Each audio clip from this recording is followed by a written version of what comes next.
నంద్యాల పట్టణంలోని శారదా విద్యాపీఠం పాఠశాల నందు శుక్రవారం నంద్యాల లయన్స్ క్లబ్ ఆధ్వర్యంలో ఐక్యరాజ్య సమితి దినోత్సవాన్ని ఘనంగా నిర్వహించారు. శుక్రవారం నంద్యాల లయన్స్ క్లబ్ ఆధ్వర్యంలో స్థానిక శారదా విద్యాపీఠం పాఠశాలలో ఐక్యరాజ్య సమితి దినోత్సవం ఘనంగా నిర్వహించారు. నంద్యాల లయన్స్ క్లబ్ అధ్యక్షులు సోమేశ్వర నాగరాజు అధ్యక్షతన జరిగిన ఈ కార్యక్రమంలో ఐఎంఏ రాష్ట్ర మాజీ అధ్యక్షులు డాక్టర్ రవికృష్ణ, పాఠశాల కమిటీ అధ్యక్షులు డాక్టర్ గెలివి సహదేవుడు ముఖ్య అతిథులుగా పాల్గొని ప్రసంగించారు. ముందుగా జ్యోతి ప్రజ్వలన చేసి కార్యక్రమం ప్రారంభించారు. అనంతరం డాక్టర్ రవికృష్ణ, డాక్టర్ సహదేవులు మాట్లాడుతూ రెండవ ప్రపంచ యుద్ధం తర్వాత ప్రపంచాన్ని యుద్ధాల బారి నుండి తప్పించి శాంతి స్థాపన కోసం ఐక్యరాజ్య సమితి ఆవిర్భవించిందని, వివిధ విభాగాల ద్వారా ప్రపంచ ప్రజల సమగ్ర అభివృద్ధికి, ఆరోగ్య రక్షణకు, బాలల సంరక్షణకు, మానవ హక్కుల పరిరక్షణకు, దేశాల మధ్య సమన్వయం కోసం ఐక్యరాజ్య సమితి చేసిన కృషి విశిష్టమైందన్నారు. ఈ సందర్భంగా ప్రపంచ శాంతి కోసం ఐక్యరాజ్య సమితి కృషి అన్న అంశంపై పాఠశాల విద్యార్థులకు నిర్వహించిన వ్యాసరచన, వక్తృత్వ పోటీల విజేతలకు లయన్స్ క్లబ్ సీనియర్ సభ్యుడు కసెట్టి చంద్రశేఖర్ సౌజన్యంతో బహుమతి ప్రదానం చేశారు. ఈ కార్యక్రమంలో పాఠశాల అధ్యక్షులు డాక్టర్ సహదేవుడు, లయన్స్ క్లబ్ అధ్యక్షులు సోమేశ్వర నాగరాజు, నంద్యాల లయన్స్ క్లబ్ కార్యదర్శి తాతిరెడ్డి భాస్కర్ రెడ్డి, కోశాధికారి అమిదల జనార్దన్, పాఠశాల ప్రధానోపాధ్యాయులు వెంకటకృష్ణయ్య, పాఠశాల కమిటీ ప్రతినిధులు చెన్నకేశవులు, వసుంధర, ఉపాధ్యాయులు, విద్యార్థులు తదితరులు పాల్గొన్నారు.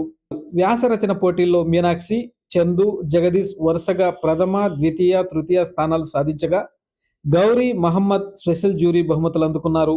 వక్తృత్వపు పోటీల్లో తరుణ్, శశాంక్, అష్రఫ్ వరుసగా ప్రథమ, ద్వితీయ, తృతీయ బహుమతులు సాధించగా స్పెషల్ జ్యూరీ బహుమతులు ఆఫాన్, మానస అందుకున్నారు.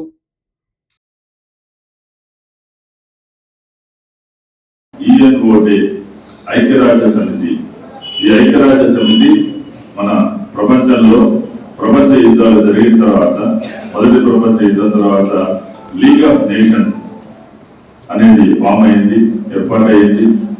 రెండవ ప్రపంచ యుద్ధం ముగిసిన తర్వాత ప్రపంచంలో శాంతి నెలకొల్పాల్సిన ఆవశ్యకత ఉంది.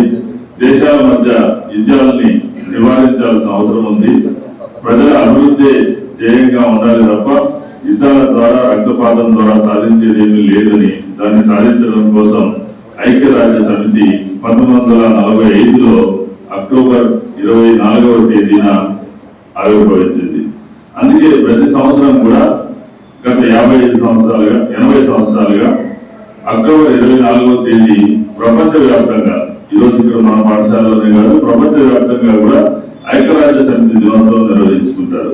దాని యొక్క ప్రధాన ఉద్దేశం ప్రజలలో, ముఖ్యంగా విద్యార్థులలో, యువతలో ఈ ఐక్యరాజ్య సమితి పట్ల అవగాహన పెంచడం, ఐక్యరాజ్య సమితి చేసినటువంటి కార్యక్రమాల గురించి తెలియడం. ఐక్యరాజ్య సమితి ప్రపంచ శాంతి ధ్యేయంగా యుద్ధాలను నివారించడం కోసం, అదే సమయంలో ప్రపంచంలో ఉన్నటువంటి ఏములో ఉన్నటువంటి ప్రజలైనా కూడా అందరితో సమానంగా అభివృద్ధి చెందడం, మానవ హక్కుల్ని కాపాడడం, అందరికీ ఆరోగ్యాన్ని అందించే లక్ష్యం, అందరికీ చదువును అందించే లక్ష్యం, అందరి యొక్క సాంస్కృతిక ప్రయోజనాన్ని కాపాడే లక్ష్యంతో ఈ ఐక్యరాజ్య సమితి ఏర్పడడం. International organization founded in 1945 to promote peace, security and cooperation among the countries. Comprising 193 member states, the United Nations addresses global challenges like